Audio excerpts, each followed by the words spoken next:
So, dang, I had lost my train of thought. But, um,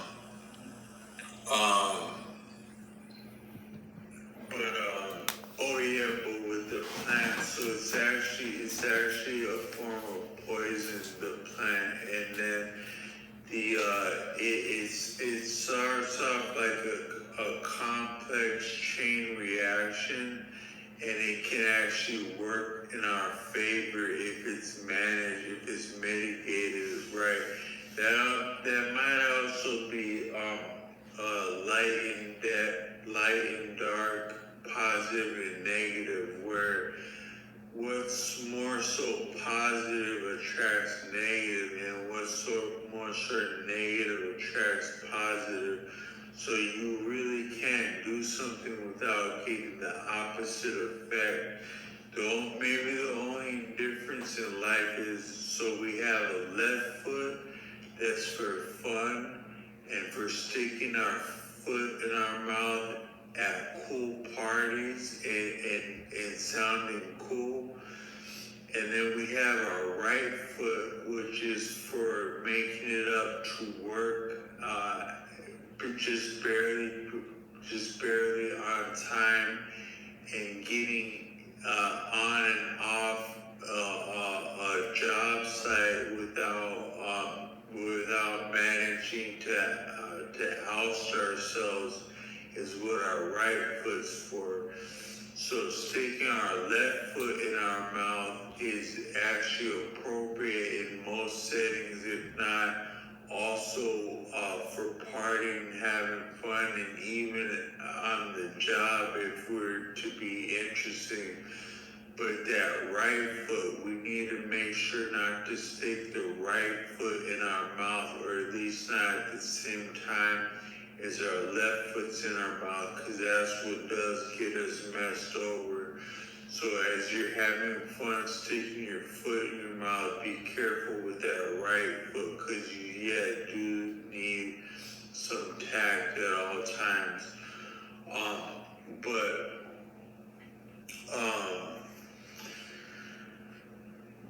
so with the plant is that it is so the only difference in life could be, did you start something on the left foot or did you start something on the right foot, and then you may yet get the opposite effect of that, because a lot of people with the most beautiful experiences in life, they had actually started off. A lot of people that all the right things happened for, they actually more so started off on the left foot, if we're being honest.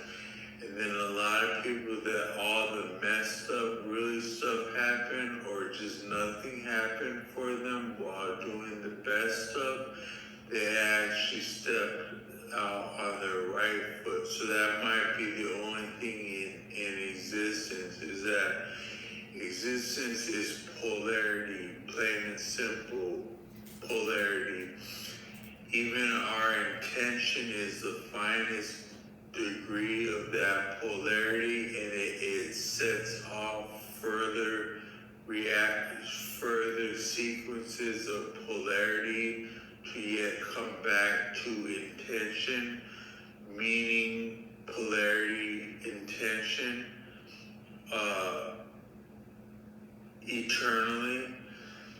But yet the only difference is that, did you start that intention on the right foot or the left foot, and you will likely get the opposite and then come back to deciding how you'd like to start out again.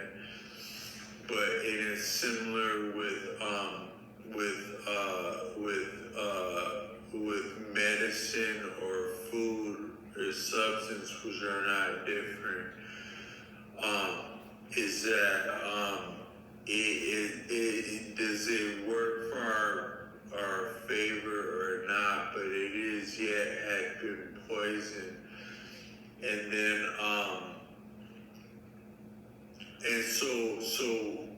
but we must always be conscious, because if we're not conscious, we don't exist. And if one of us doesn't exist, all of us don't exist. So we are yet always going to be conscious. But then as you partake of these different plants, and then they're in, we can't say plants are not influenced. What's the baddest guy of all? What's the most bad thing? The bad thing is not the big bad wolf. The bad thing is the influence of the big bad wolf. And plants are influential. We can't say they're not. So plants can influence you on some crazy thoughts. But which are probably your best thoughts and more interesting thoughts, and where your real growth would come from if you can survive the learning curve.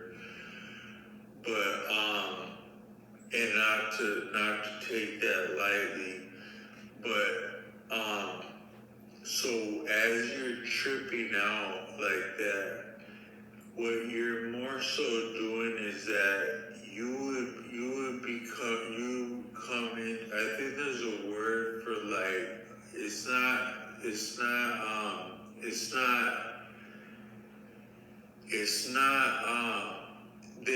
okay, so they have like psychosis, and then they have like comatose. And I think I think maybe comatose would be like a negative. Comatose would be like the negative dimension of psychos, so maybe you could say psychosis would be like an active form of losing coherence in thought. Because what had happened was the liminal and subliminal thresholds were intermingled to such a point that they can no longer be managed. So that's what you're experiencing in psychosis. Maybe also cosis or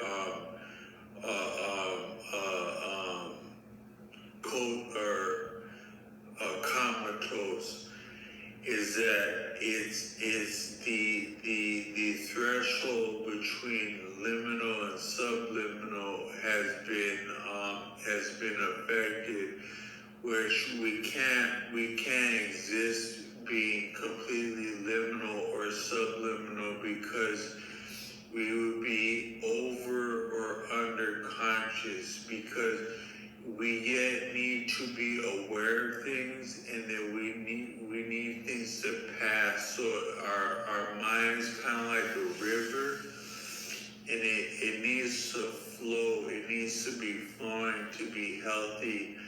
And something like as a river, like some things are floating down the river, and then it'll come over by the bank, and it'll kind of eddy a little bit, and then it'll keep going like that. And then it'll probably go do that a couple times as it's making its way towards the ocean. And that's our mind too.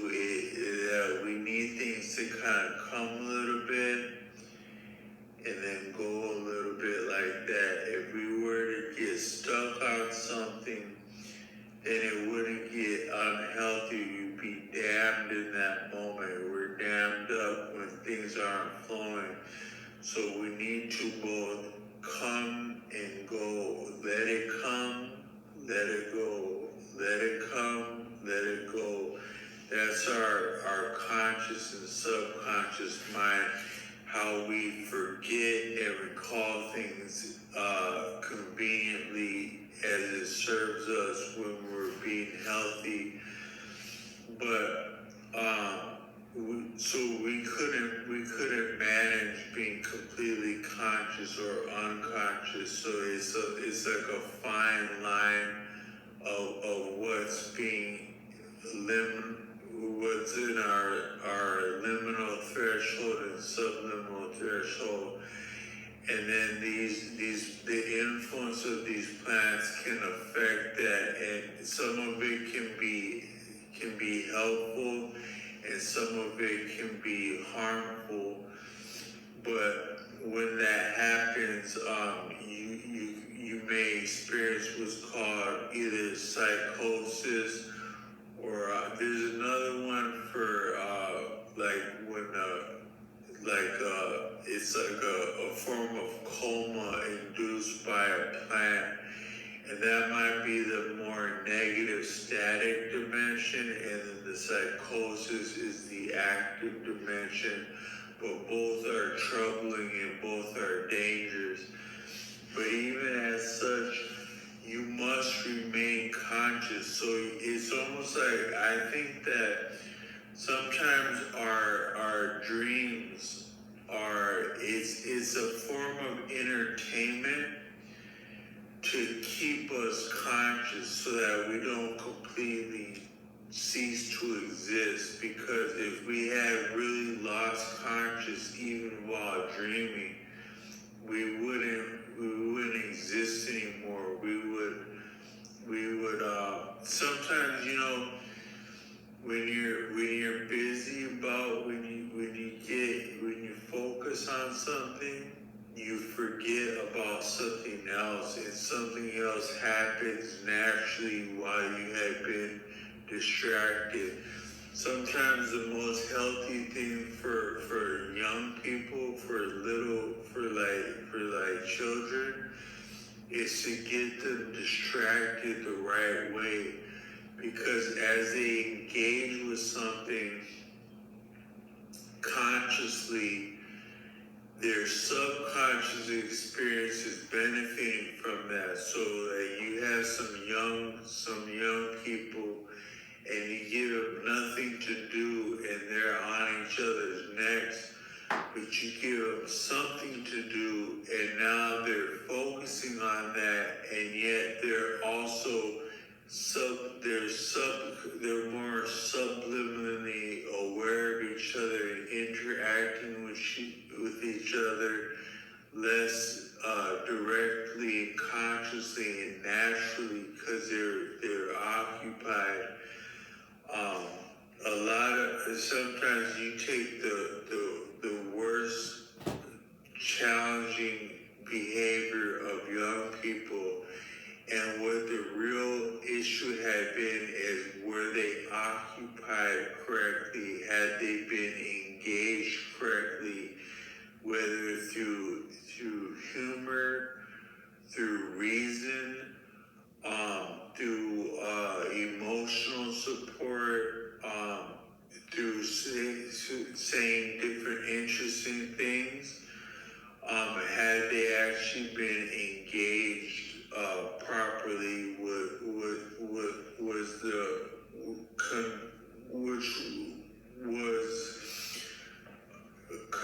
Inspiring the challenging behavior? They hadn't been engaged right.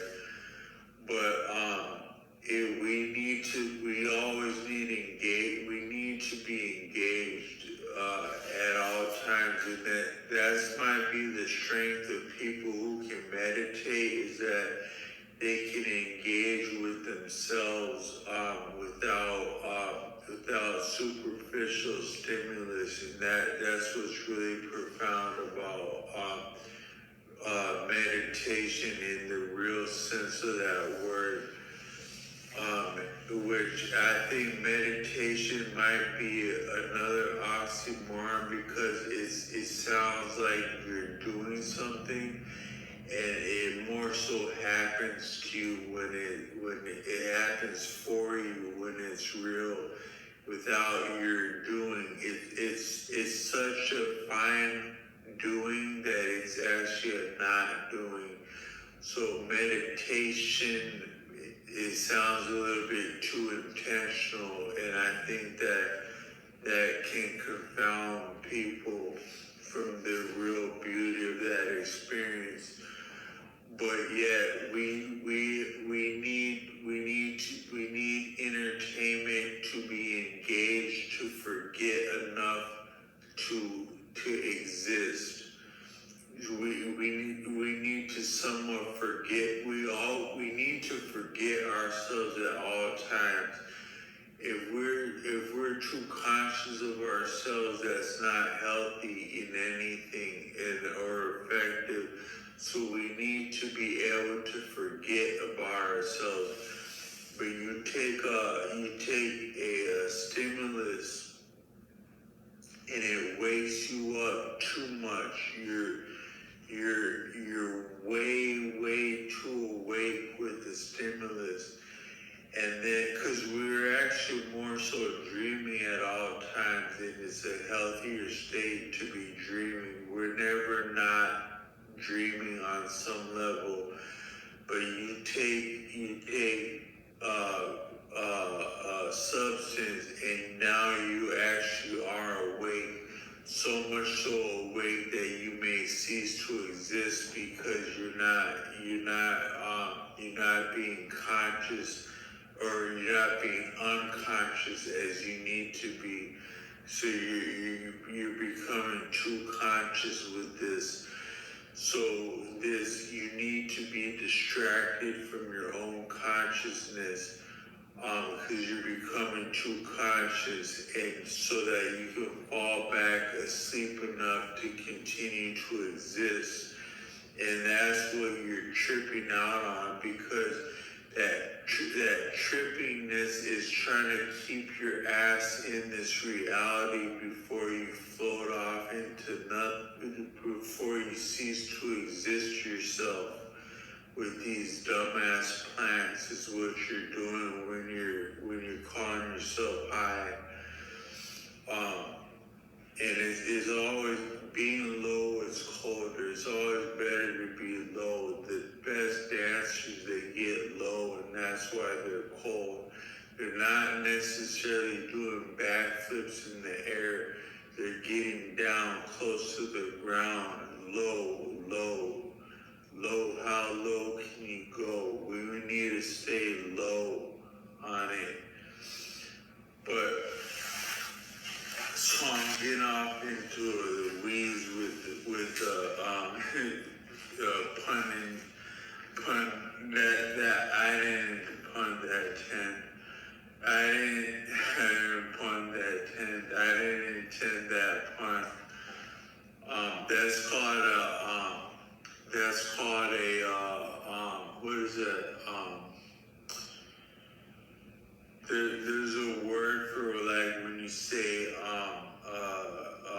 that's called spoonerism. There's a word for you, spoonerism. When you say a cot of coffee, say that 10 times and don't trip yourself out. A cot of coffee, cot of coffee, cot of coffee, cot of coffee, cot of coffee, cot of coffee, cot of coffee. Hey, what's up, cot of coffee? I am cot of coffee, and I have come to ask for your best cot of coffee. So I'm saying pot of coffee backwards, and that's called a spoonerism. And those aren't healthy. I don't recommend too many of those. My mom used to do that, and I didn't enjoy it when she did that. But because I thought I was gonna trip. Now there you might trip out. Say that enough times, and you trip out worse than on these dumbass plants that are so big and bad.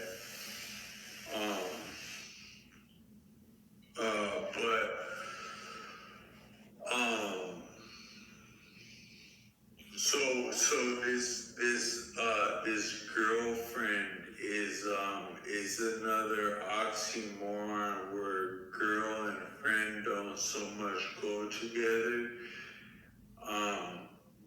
It's not a fun I don't think girls ever had fun around a friend. They might have had fun with the best friend or like a bad boy or something like that, or even a girlfriend. But just girl and friend, I don't know if those go together. Cause I've had some beautiful women that I was like trying to be cool with, and I was like trying to say like some little inspirational stuff, cause I appreciated their faith, and they really did look like something of faith. And they told me to fuck off. There's no such thing as a male friend. So to keep it all the way real, so shout out to such and such for telling me to fuck off with my friendship, because that's about the best thing that I could have ever been told, and this is exactly what I did. um, so and what I still do, and how I got better. But and I actually got my humor back from being around that person, because she actually let me get off some of my whack ass history around her and her friend, her male friend at a coffee shop. And they actually heard what I had to say about some different bullshit that I experienced with people I had no business hanging out with, not the least of which people inside a church wearing robes and calling themselves apostles once upon a time. But uh, but um, but back to this story that so it had been a beautiful girl named Joe, and then it was King Caesar who toppled the world by not understanding how great he was, and simply being himself and being easy as the superpower par excellence, let it be, as the honorary and missing and secret member of the Beatles had been that King Caesar, who graced me with his friendship, his unique and his real friendship in fourth and fifth grade, being the coolest guy on the block. And we didn't always understand each other, because his English was a little bit limited, and he was yet older for that, and he was cooler for that because he was real. And then there had also been Greg the Terrible, who terrorized the school in third grade. And then he was, I don't know if he had been locked up or if he was, he was locked up at another, he was locked up at another school in fourth grade. And then we got a chance to breathe while he had been locked up, but then he got paroled. His mom had paroled him, and then he came back to be with us, and then he wrecked hell in fifth grade, no less than wrecking the baddest girls' hearts. And he would make fun of us, and he would kick our ass as soon as we had a problem with it, and he would make fun of us again, and not actually necessarily be mean of it, just as a matter of course. Like what?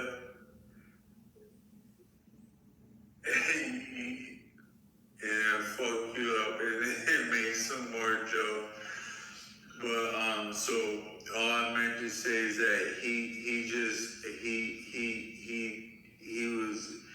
was funny, and he'd kick your ass if he had to, and then be funny again as yet another great power. Kick their ass with humor, and then and then and then be humorous about it. And then there was me, who actually, you can describe me as a genie you can describe my appearance as a genie without altering any letters to my given name. And I think, sometimes I wonder if my parents actually meant to do me one solid with my name, or if they were trying to fuck me over, if I'm just being honest, because I got more so fucked over with my name most of my life, and I had to explain myself everywhere I go. I go to a teacher, I go to a doctor, I go to a bad woman, and I gotta explain that shit. Like, what's your name? Like, I can't just be like Chris or Cody or something cool like that. I gotta be like this unique name from far abroad that I had to explain, but more people would actually pronounce it closer to a magical creature. And if I had just pronounced it as a magical creature in the first place, instead of the elaborate pronunciation from a culture that I never experienced, and it would be likely that it would be feasible that I would never experience that being born where I was born, yet I was still named that. It's way colder just to introduce myself as a magical creature.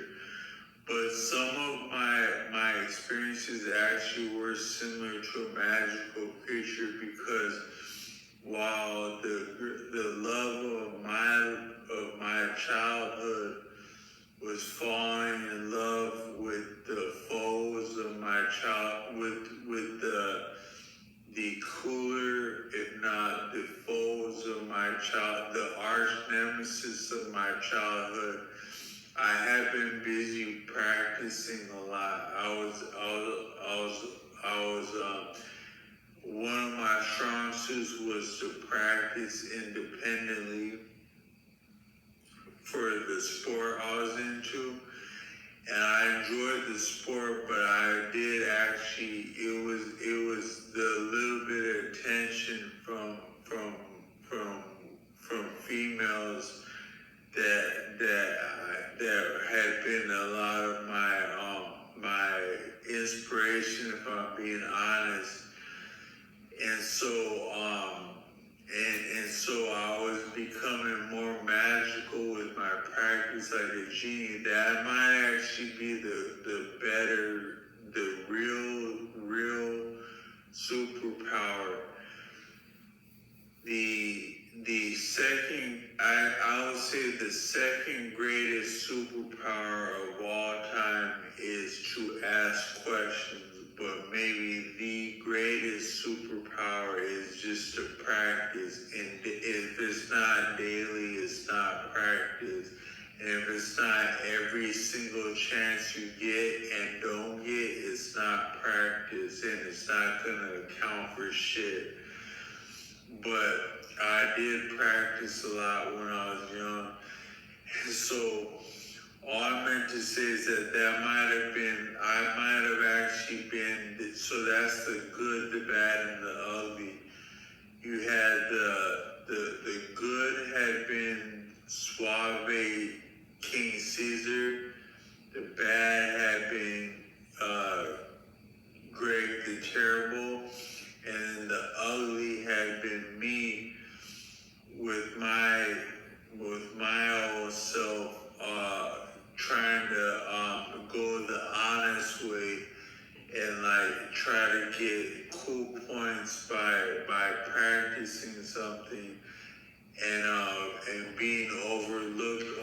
the same.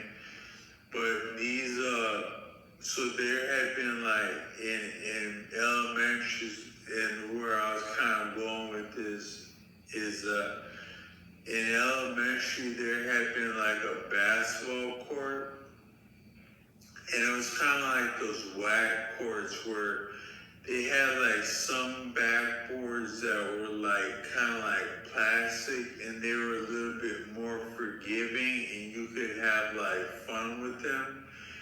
And then at our school, we had like these really like rigid hoops where they were like the backboard was like straight up steel, is that straight up shit. And it was like you put up a shot, and that thing's gonna ricochet like way to the other court. And like one morning we were out there, like, cause I was never far away from a basketball court when I was little, and every chance I get, like, they're calling us in, they're blowing the whistle, and everybody's running in, and I'm trying to get that last shot off, and then a couple more, and I'll probably take someone up on a horse while they're wanting us to come back in. Now let's run this back, man. We gotta run that back. I was at the basketball court. Well, one morning, a ball ricocheted off of a hoop, and it knocked my dumbass in the head.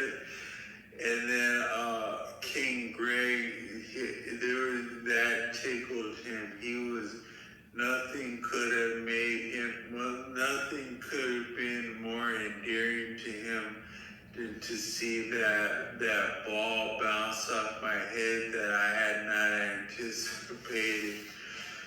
But I was always around that court that sucked with the over rigid hoops, and I would be playing with the less cool kids that they weren't actually fun to play with because they weren't real competition in basketball. They had more heart. They had more heart than everyone, but they were like they were less athletic and a little bit less skilled. Greg the Terrible was my only real competition in life at that time on the basketball court. Him being more athletic, and then me maybe putting in more practice, and then him also wrecking the hearts of the beautiful girls. More so while I was on the basketball court. But there had been like a field, like you had to walk through this little ramp, and then there was like a big broad field past where the basketball courts were.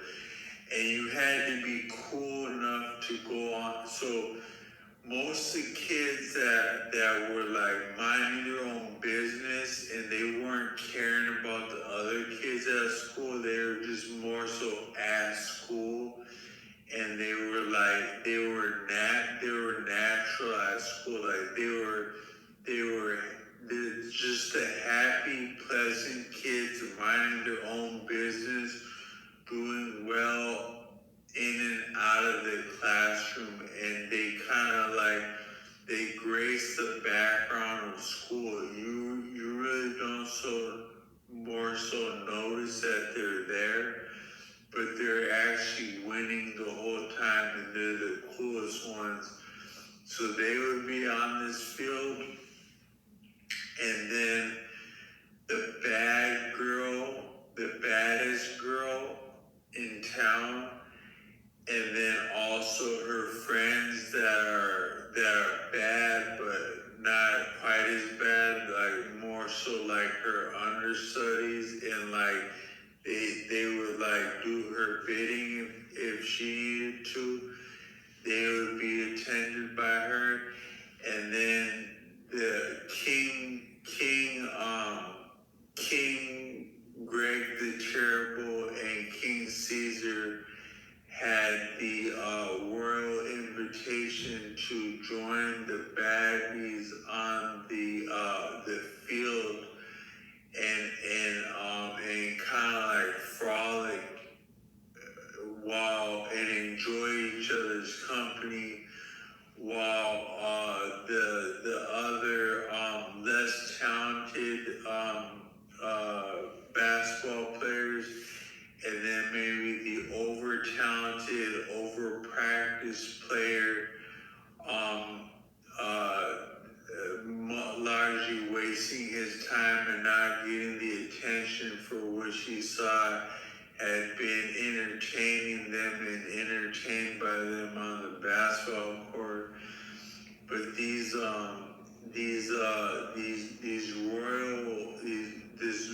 royal party on the field, but they were yet members of minority, but they were I'm saying minority like they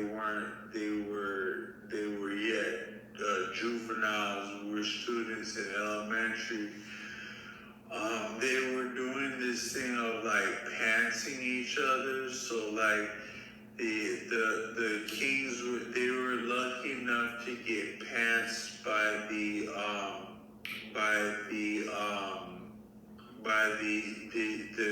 baddest girls in town, having been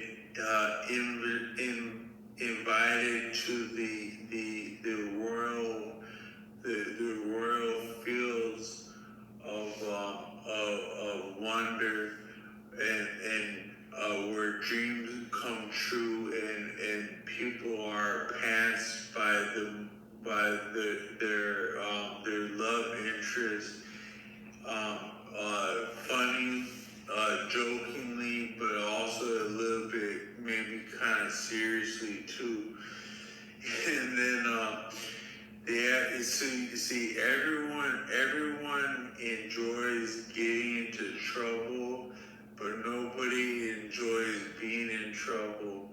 So they actually fuck around, I guess.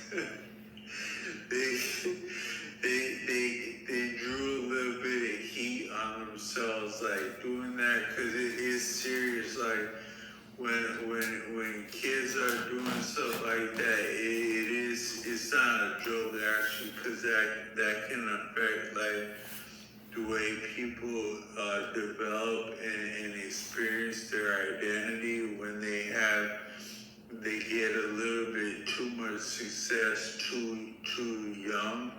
Even as enjoyable as that would be for a young person in fifth grade, that's not to anyone's strong suit to be doing stuff like that. So they were getting into some serious trouble with the teachers when they're doing that. And then so I had mentioned in another video that we can't handle indignation.